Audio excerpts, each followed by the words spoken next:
Welcome to our Play Well podcast series. My name is Margaret Hunter-Blair and I am Chief Executive of Play Scotland, the national organisation for play.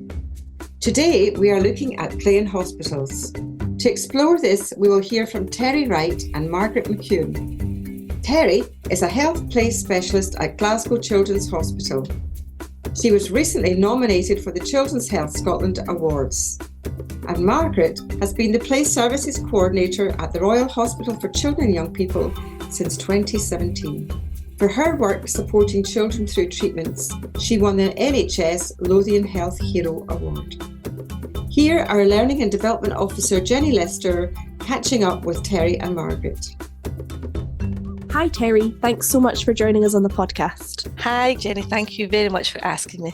No problem at all. If we could just start, if you could introduce yourself and tell us a little bit about what play means to you. So I currently work as a health play specialist in the Royal Hospital for Children in Glasgow, and play is so important for the children that we work with. It gives us a chance to help and support both the child and the family and the young person. Play is so important in a child's life, and when they come in and they've had a trauma, it helps us open barriers or have a chance to break down the barriers that they're fear of. And most children coming into hospital think that somebody's going to die, or they relate it to pain, or maybe what they've heard through their family. So when they come in here, and it could be if they're coming in to be admitted, or if they're coming in for a procedure. So what we try and do is provide the play to just bring down their stress levels, to help distract them from what they're going to have done, and to have fun. That sounds so amazing, that work that you do. And you've already touched on it a little bit, but I was wondering if you could elaborate a bit about why play is so important, specifically for children in hospitals. So we have a lot of children, we'll have lots of children come in, a lot of them are long-term patients. So they're totally out of their routines, they miss their friends, they miss their school, they miss their families, they become bored.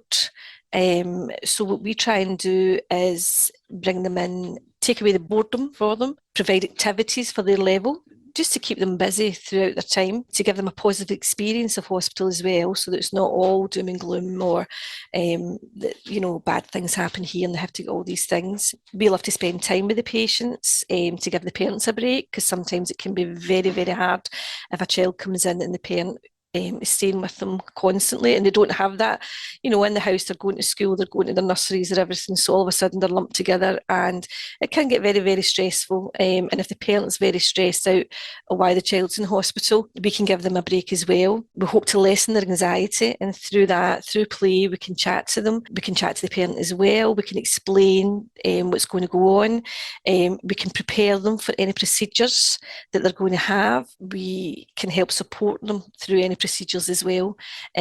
So it's a huge, huge part of aiding the recovery, definitely.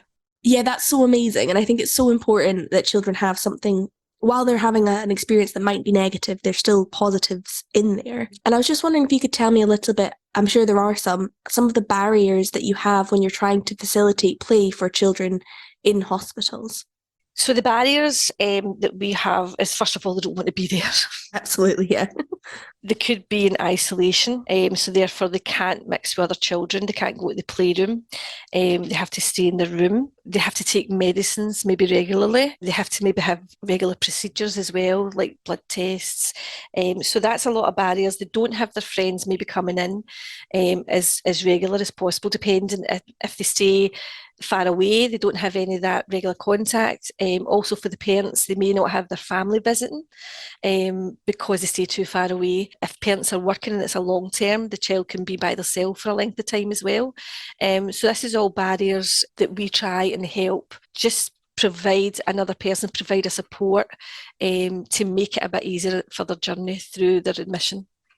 Absolutely. And in terms of like the isolation, are you still able to go in and Absolutely. Yeah, oh, that's so important. Absolutely. Yeah. Depending on what kind of isolation a child's in, it could just be that when we go in, we have to wear maybe gloves and a gown and, do your regular washing hands. But we can still provide activities that they can take into the room. And most of the time it's providing time just time to sit with that child, to get to chat to them, and be aware that they don't have, family round about that can come up. So just supporting that whole family. We have great volunteers as well that we work alongside, and that's nice for them, because if they've been in for a while and they've seen us all day, it's nice for them to say, oh, guess who's coming in tomorrow, and we're going to do this, and just to give them something to look forward to and provide a positive experience, so that it's not all, I'm in a room, I'm unwell, and I've nobody here, So Absolutely. And I feel like even the fact that they're in one room can be a barrier to play, sometimes, and not being able to go outside. And do you find there are barriers to do with, if you have like an IV drip or something like this, the movement is restricted? Or not so much with the IV drips, because they're usually in stands and we can take the children out. We will take the children out as much as possible to the playroom to get them to socialise with everybody. It would only be if they're carrying an infection, or we have to be careful of them catching anything, or anything getting passed on to them. But we have a Zone 12 room here as well, which the teenagers can go to. We also have a cinema. And we have a lovely play park outside as well. So when weather permitting, they can go outside. That gives them a break. They can go to the cafe as well with their mums and stuff. Again, it just depends what every child's in with, and, sometimes we have a wonderful Teri hospital here, where I particularly, that's where I work. And what I do is I work a lot with children who are coming into hospital, who have never been in hospital before, or who've had a traumatic time. Maybe they've come in an emergency, or who have learning challenges, or just children who are really, really anxious and don't really know what's going on. We bring them into the Teri Hospital. It's a lovely setup there. We have all the medical equipment that the children can role play with, because they can be the doctor. We then can go through the procedure that they're having, talk to them about it, make a plan with them, take them to the area that they're going to, meet the staff. If they're going for an MRI, we can hopefully get some time to go into the room so they can see the machine, because it's very overwhelming when you go into this big room and there's this huge machine. So beforehand, if we can do all the preparation, it means that the child knows exactly what's going to happen to them. So if a child's in long term as well, we can also bring them down and they can do play in the Teri Hospital as it's post-operative play, and they are amazing. And it's just amazing how much the information is soak in, and maybe the parent will say, gosh, they haven't spoke about that at all, but they're being the doctor, then they're asking the questions, and it's really, really nice. It's a lovely place that they can come down and just really enjoy, and as I say, work through their traumas, we can talk about, so how did you feel when you were told you had to get this done, or just anything at all that we can help alleviate any of their fears with and work through. Definitely. And I think that sort of role play is so important, because it's how children understand what's going to happen, what has happened. Over COVID, we saw lots of parents were saying that their children were role playing as doctors and nurses, and that they had COVID and they had a cough and all these things, because they're picking up all the stuff from, you might not even notice it, but they're trying to understand it. And I think it's, I mean, obviously I'm biased, but play is definitely the best way to The child thinks in a whole different level for a mum and dad or an adult, so sometimes they come in and they don't really see the end of the week. They just see, like, what am I doing today? And they look forward to the play assistant coming in to say, this is what we're doing today. What do you think, or what do you want to do? So it's encouraging for them as well. And that's when I say, if you say, you're not feeling well, you're having a hard day, so why don't we sit and we watch a DVD, or why don't we do something gentle? But maybe the next day we can say, let's go to the playroom. And of course, the doctors we work with as part of the multidisciplinary team, so the doctors and the physios can give us, we can chat to them and say, listen, we're trying to encourage them up to the playroom. We really want them on their feet. We want them to do this work with their hands. We can provide that, but do it in a play. Yeah. So it's not just like, okay, you have to do it. They don't even know they're doing it. So we can just say, well, let's do this today, or let's do that. And they're actually doing their physio that they don't realise they're doing. But when it comes to physio coming in, they'll be like, no, I can't do that. I can't manage that today. But all of a sudden you can give them Play-Doh and they're rolling away and, doing things. We're getting them out, we're getting them chatting. So play is hugely important. Hugely important. I think most parents will have that experience of, your child is upset or a little bit grumpy and like, I don't want to walk anymore. But then you start playing I Spy and suddenly you're home and it's fine, So is that sort of... Absolutely. No, definitely. It sounds like a really amazing way to help children recover from the trauma, but also recover from illnesses, you know, if they're putting the physio in there as well. And I was wondering if you had any top tips for other play professionals or parents who have children who are sick or unwell, what you would recommend to them for facilitating play. I definitely, if I had a child come into hospital, I would find out if they have health play specialists, definitely contact them. Because that can set the whole pattern for the child's journey through their hospital. That gives us a chance, and even talking to the staff, to build a trust with the child. It's important that if a child's coming in, the procedures explained to them as well as best it can be, because I think then if you prepare a child, then that helps. And it also helps the parent as well. We have a lot of parents that come in that don't understand the procedures. We tend to use a lot of medical chat, and they don't understand that. So I think giving the parent a chance to say this is what's going to happen, and, you know, guiding them to the right places to go. So if a parent comes up and they've got an appointment and they know their child's going to be anxious, to say, listen, we can provide support through play service. I would always go through that. I would get other professionals as well within the hospital. If there's anybody else in the hospital that can help in any way, I would use that as well. We are lucky because we have the health play specialists here, and we do referrals in Glasgow, and we have the Teri hospital, so that's a huge bonus for us. A lot of the hospitals don't have a Teri hospital, but I still feel it's important if a child's coming in, especially if it's a planned admission, that they ask, and a lot of people don't know this, that they maybe ask and say, do you have a play service available that we can chat to? We can maybe meet, we can take to the ward for a visit. That can all be provided before that child comes in, and they can do as much work as possible. I think that's so important. And I think that's a really, you know, if people don't know to ask, then they don't know, you know, and it doesn't happen. So, and this is a wonderful thing we're coming on here, is we have parents whose children come in and then they say, oh my goodness, I could have been doing with you 2 years ago. Yeah. Because they were, you know, so it's just getting us out there, and we do our best. We highlight the work that we do. We're on websites and stuff. We have a mum as well who came in. This is another thing.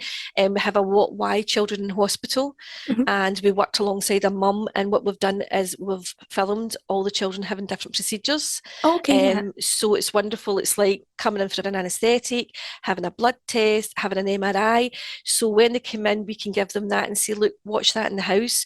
But also if it's a family who live quite far away, we can send it out to them. So it's even letting people out there know about the why children in hospital.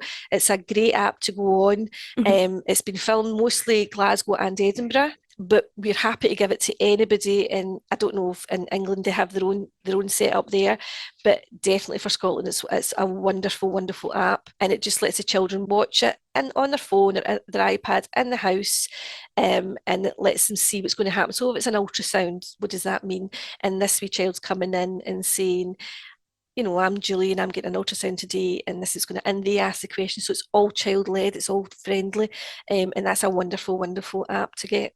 Amazing. That sounds fantastic. So, well, thank you so much for coming on the podcast. Thank you. This was really informative, and, you know, I didn't really know that this existed. So I think it's amazing that it does, and that we're finding out a little bit more about it. So thank you so much. Thank you so much for having me. Next, I chatted to Margaret from the Royal Hospital for Children and Young People in Edinburgh. Hi, Margaret. Thank you so much for joining us on the podcast. Hi. So, Margaret, could you please introduce yourself and tell us a little bit about what play means to you? I'm Margaret. I'm the Play Services Co-ordinator here at the Royal Hospital for Children and Young People in Edinburgh. I manage a team of 19 people, which varies between health play specialists, play assistants and nursery nurses. The play specialists are qualified to degree level. The play assistants and nursery nurses are to HNC PDA level. We're based in most of the wards within the hospital, and the wards we're not in, we can still cover all those areas. There's 19 of us in total, and we also, I think, have the only male qualified and registered play specialist in Scotland. Play to me is extremely valuable. It's a way that children learn about the world around them, and as part of their development, it's crucial. We can use play to help them to express themselves, to show emotion, lots of different things, or just to explain things very basic to them so that in a way that they'll understand it.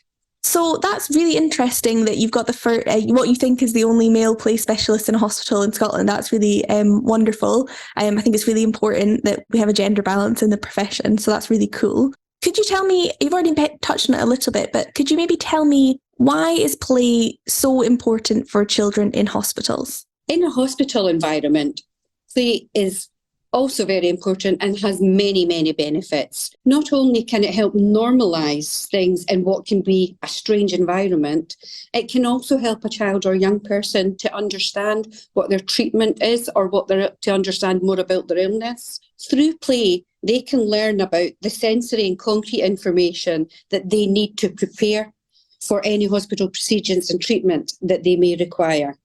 We can also use it as an assessment and diagnosis or diagnostic tool. An example of that is if we have someone coming into the emergency department and parents says, oh, they're not weight bearing on their left leg at all. We try and do an activity, obviously as long as it's not going to harm them, but to encourage them that, to maybe do an activity and then they'll wander over quite the thing without forgetting that they've actually harmed, or that they can't walk on that leg. So we can use it for a lot of things like this as well. It can also speed up recovery and rehabilitation as well using play, because it makes the children and their parents a lot more relaxed in a hospital environment as well. It can also lessen parental anxiety because parent or carer sees that their child's happy and enjoying as much as they can their time in hospital. It lessens their anxieties. So sometimes they come in with a lot of guilt or a lot of worry themselves, but you can see it's all pent up because they don't want to let their child know that they're worried.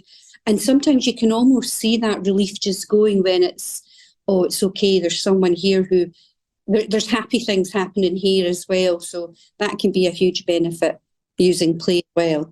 Absolutely. And I suppose there's probably a bit of a feedback loop because even when parents or carers try to hide stress from children normally do pick it up a little bit and then they'd be a little bit more stressed than the parents. But that sort of play can sort of break that cycle and make sure that people know that it's not all doom and gloom and it can be okay. I think that's really amazing. Definitely, because if a child senses that their parent or carer's anxious, they're going to think, right, what am I really here for if they're anxious? Yeah. What is really going on? Yeah, this grown-up is the one that tells me not to be scared of the monster in the cupboard, but they're scared here, so it must be very scary, But yeah, no, that's really important. So it sounds like play in hospitals is really important from sort of like a child rights perspective because you're obviously working on Article 31, right to play, but other ones as well. Could you tell me a little bit about that? Yeah, I mean, the rights of a child do not stop when they come into hospital. They're still expected to feel safe, to be treated fairly, to be told about any important decisions that are going to be made about them, and to be able to give their voice or opinion on what they think rather than all the adults just assuming, well, it's the best thing for them, so we're just going to go for it.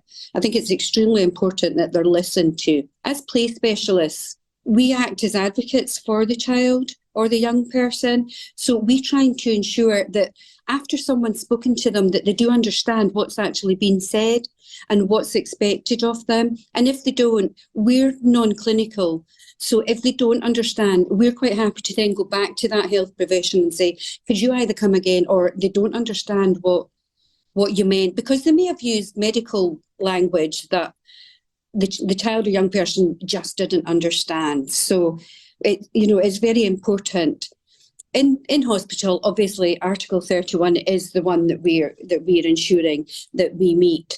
And it's not just about providing the right, providing the play, but it is also taking into account any cultural or diversity that we need to include within these, because not all the children and young people that come in, English isn't always their first language, or the adults may be fasting. So we've got to think about things like, do you want to go for lunch? And it's like, no, actually take into account of that. Just to recognise that if we're providing play, it needs to be adaptable. So if we have got someone who's non-verbal or non-English speaking, that it's still easy to understand what they have to do, what's required of them as well.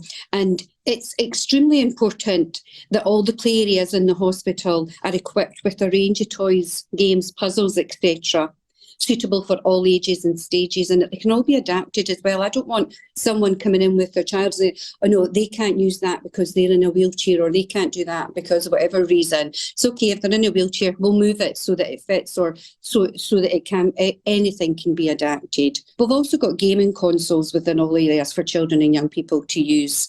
And we do try and theme all our activities around different events, like today's International World Book Day. So we've got our charity going around with the book trolley, you know, and any children that want to dress up as characters, or there's just explanations in a lot of the playrooms about what's going on. And we're trying to keep up to date with those activities as well as the cultural calendar. And that sounds so important, getting the play right for every child as well. Getting it right for every child, but with play, I love it. That's so great. So it sounds like you do some really excellent work there, making sure children have the play that's right for them, but also that they don't feel like they're missing out. Like for World Book Day, I know lots of children love going to school dressed up as their character. So it's really great that children in hospitals are also able to enjoy that. Do you have any top tips for parents or other play professionals who are supporting children who are either in hospital or at home but feeling unwell, for them to help with play for them? Since the pandemic, we've had a huge increase in procedural anxiety referrals. And that, I don't know whether that comes from the pandemic, where children and young people haven't had their peers to talk to and confide in, but we get a lot of children and young people who are anxious about coming into hospital. So I would say to anyone out there who has someone coming in, refer to the play team. We take referrals from parents, teachers, other health professionals, anyone that's working with a child or a young person who feels that they could benefit from coming in to visit us. Where we would start with that is we would meet the family, introduce ourselves to the child or young person, explain what we can do, and they decide if they want to continue to meet us. It's definitely patient-led. We're not going to force someone to come and see us, and we try and fit it around them. So we don't want them to be coming to see us when they should be at football practice or things. It's all got to meet them, because we don't want them already not liking us as soon as they arrive, because we'll force them to miss out on something. So we take referrals from everywhere, and there's a very good, on the NHS Lothian Children's website, there is a page explaining about the role of the play service and also how to contact us. And it doesn't have to be for a major procedure. It can be for anything. If your child's worried about coming here, even if it's for an outpatient's appointment, we can do some familiarisation work with them to try and make it a smoother journey, and to take away some of the unknown from them, so it's not as scary. For the children that are at home, you can do simple things like a reward chart. Now, we do lots of reward charts and sticker charts trying to encourage children to take medicine and things. We have all the arts and crafts activities to do that. But even at home, even just having a simple piece of paper where there's boxes that they tick and there's a reward at the end of it. So if you take 3 teaspoons of medicine in a day, this, ask the child, what do they think the reward should be? Because there's no point in adults deciding for them. It's up to them. So that can make things a bit smoother. For older children, you need to explain to them, if you're trying to get them to comply with something at home, you need to tell them what you're going to do, why you're going to do it, and what you need them to do. There's no point in just saying, you need to take your medicine because it's going to make you better. Explain to them. They're not silly. Give them a reason, explain to them the benefits that the medicine is going to take. And for older or young adults, they're going through a process where it's really important that they keep up with their peers and that they're still able to socialise. So some of these young adults and younger children, they may have conditions and start becoming angry and frustrated that they've been singled out for this condition, or that they can't join in with a lot of things that they want to. So I think it's important to ensure that they've got privacy and the space and protected space to talk to their friends using social media platforms if they're not allowed to come and visit, so that they can talk openly and without the fear that an adult's listening somewhere. So I think it's, and just for all children, regardless of the age of the child or young person, never dismiss any fears that they may have. It may be a small thing to you, but to them it's a huge thing, and it's what's playing on their mind. So make sure you listen, and then help them to discuss how they're feeling and how they think they could cope with that. So you're helping to build their coping skills, but also helping with resilience for the future, because they're building they're puzzle solving themselves and figuring out their own ways how to move past these fears. Absolutely. And I totally agree. It could be something that seems so small to you, but I think we all know, even as adults, if something's worrying you, it doesn't really matter. Even practically that isn't a big deal. If it's worrying you, then it is. That's it, isn't it? You can't explain it away. So it's really good advice to sort of listen and help work through that. And definitely for those young adults, using social media to talk to their friends is so important, because if they weren't unwell, they probably would be hanging out with their friends a lot more, and you don't want them to miss that. And that sort of there's a lot of a misconception that teenagers don't play, but actually we know they just play in a different way, and that is sort of hanging out together. That is play for them. And since they're still under 18, that means they're a child, which means they have a right to play, and so it's so important that they get to do that as well. Definitely. Absolutely. Well, thank you so much, Margaret, for joining us on the podcast and sharing all of your advice with us. It was really great. Thank you so much for joining us. Thank you. Bye-bye. Thank you for joining us on this podcast.